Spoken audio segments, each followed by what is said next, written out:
Oi pessoal, espero que esteja tudo bem com vocês. O meu nome é Rusty e nesse vídeo a gente vai focar na expressão à beça.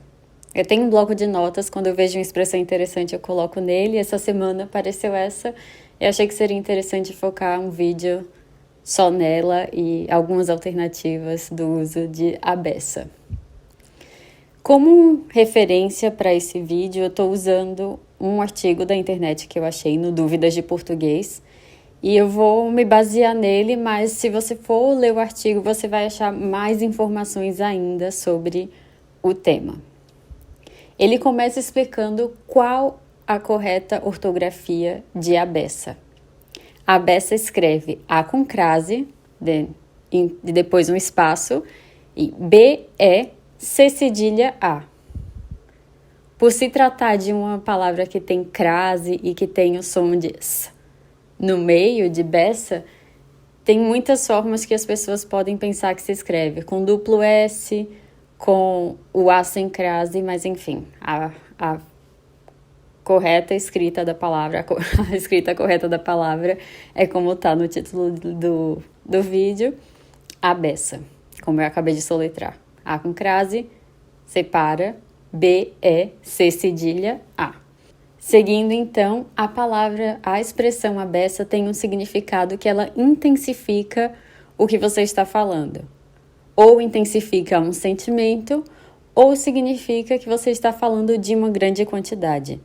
Seguindo para alguns exemplos que estão no artigo que eu referenciei. Corri a beça, mas não cheguei a tempo do começo do show. Significa que essa pessoa correu muito, mas mesmo assim não conseguiu não perdeu o início do show, chegou atrasado. O outro exemplo é: doeu a beça o que ela me fez. Doeu a beça significa que doeu muito. Pelo contexto da frase, a gente não pode dizer se é exatamente uma dor física ou emocional. O que a gente pode dizer é que foi com elevada intensidade, doeu a beça.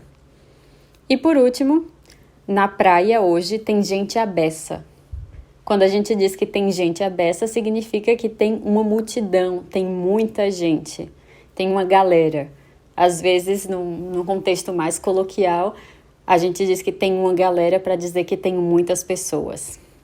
O próximo ponto que o artigo traz são sinônimos da locução à beça.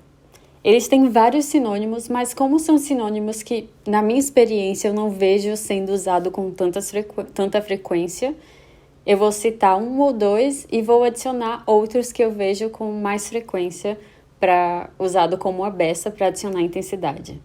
O primeiro exemplo é a rodo e o segundo ao extremo. A gente fala, tá um calor ao extremo. Tá calor ao extremo, significa que tá muito, muito quente.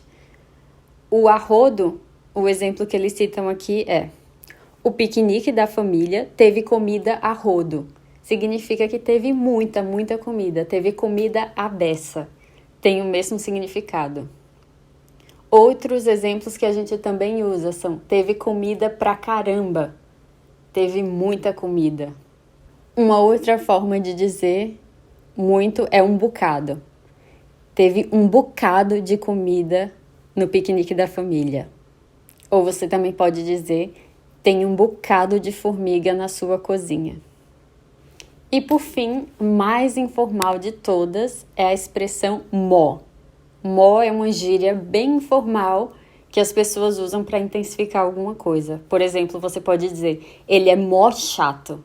Significa que ele é muito, muito, muito chato.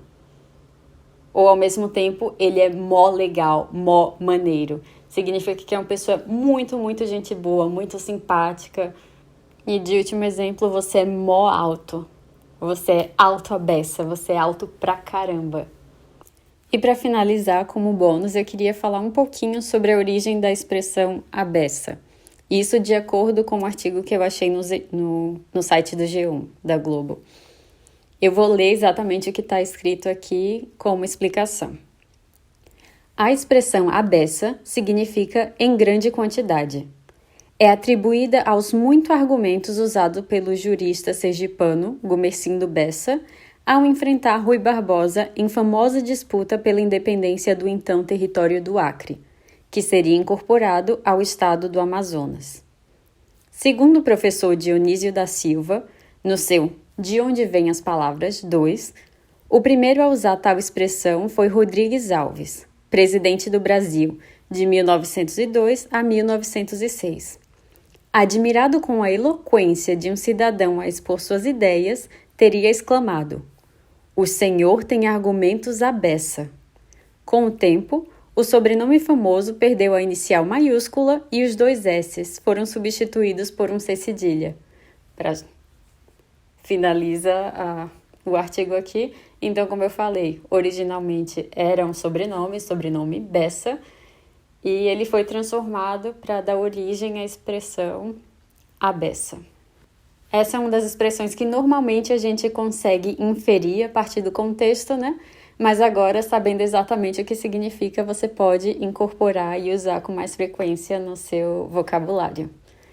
Muito obrigada por assistir. Se tiver alguma pergunta, uma discussão, dúvida, pode deixar aqui nos comentários que eu vou tentar responder em breve.